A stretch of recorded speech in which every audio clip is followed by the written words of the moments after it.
Ketika Yesus duduk di atas bukit Zaitun, datanglah murid-muridnya kepadanya. Kata mereka, Guru, apakah tanda kedatanganmu dan tanda kesudahan dunia? jawab Yesus kepada mereka, apabila Anak Manusia datang dalam kemuliaannya dan semua malaikat bersama-sama dengan Dia, maka Ia akan bersemayam di atas takhta kemuliaannya. Lalu semua bangsa akan dikumpulkan di hadapannya, dan Ia akan memisahkan mereka seorang daripada seorang, sama seperti gembala memisahkan domba dari kambing. Dan Ia akan menempatkan domba-domba di sebelah kanannya dan kambing-kambing di sebelah kirinya. Dan raja itu akan berkata kepada mereka yang di sebelah kanannya, "Mari, hai kamu yang diberkati oleh Bapa-Ku, terimalah kerajaan yang telah disediakan bagimu sejak dunia dijadikan. Sebab ketika aku lapar, kamu memberi aku makan. Ketika aku haus, kamu memberi aku minum.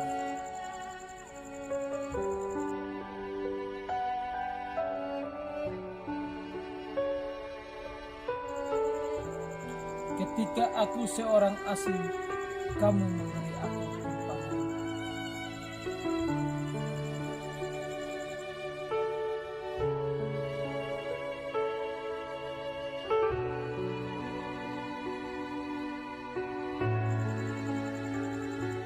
Ketika aku telanjang, kamu memberi aku pakaian.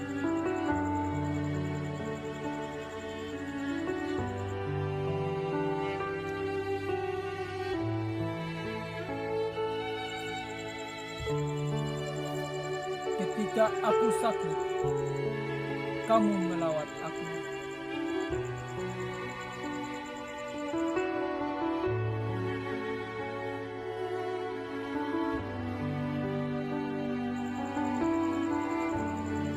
Ketika aku dalam penjara, kamu mengunjungi aku.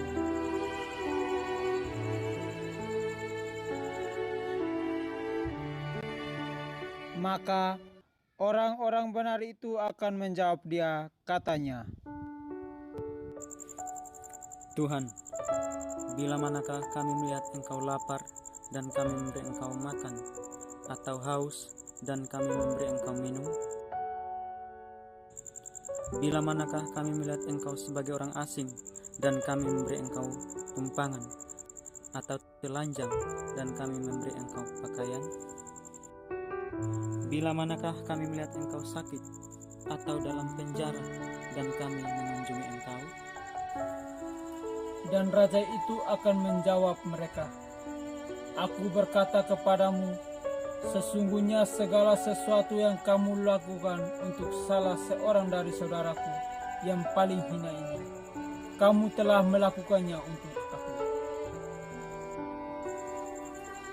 Dan Ia akan berkata juga kepada mereka yang di sebelah kirinya, Enyalah dari hadapanku, hai kamu orang-orang terkutuk, enyalah ke dalam api yang kekal, yang telah sedia untuk iblis dan malaikat-malaikatnya.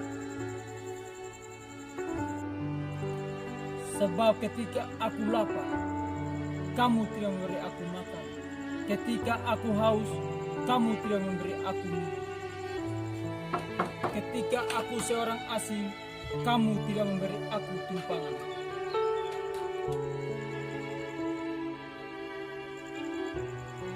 Ketika aku telanjang, kamu tidak memberi aku pakaian. Ketika aku sakit dan dalam penjara, kamu tidak melawat aku. Lalu mereka pun akan menjawab Dia, katanya, Tuhan, bila manakah kami melihat Engkau lapar, atau haus, atau sebagai orang asing, atau telanjang, atau sakit, atau dalam penjara, dan kami tidak melayani Engkau? Maka Ia akan menjawab mereka, Aku berkata kepadamu, sesungguhnya segala sesuatu yang tidak kamu lakukan untuk salah seorang dari yang paling hina ini, kamu tidak melakukannya juga untuk aku. Dan mereka ini akan masuk ke tempat siksaan yang kekal, tetapi orang yang benar ke dalam hidup yang kekal.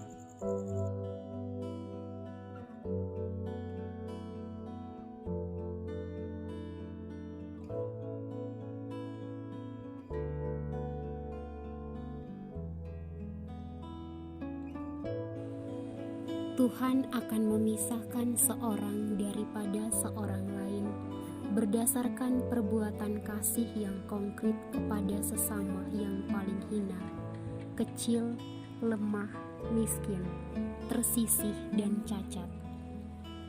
Tidak terbatas pada orang Kristiani saja, melainkan semua orang yang membutuhkan perhatian dan bantuan kasih yang nyata.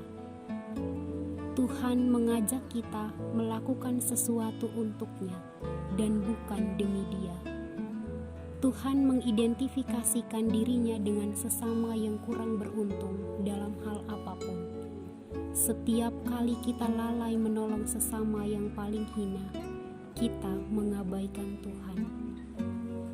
Dalam situasi pandemi saat ini, marilah kita memberikan tindakan konkret yang bermanfaat bagi sesama. Semoga pandemi ini tidak menjadi penghalang bagi kita untuk tetap menyatakan kasih Tuhan. Sebab kita tidak mengejar kekudusan atau keselamatan personal, melainkan keselamatan bersama. Semua amal perbuatan baik adalah bukti dan buah konkret dari iman yang sudah bertransformasi. Iman yang transformasi yaitu mampu mengenali Tuhan yang hadir dalam diri sendiri, sesama, dan alam semesta. Salam.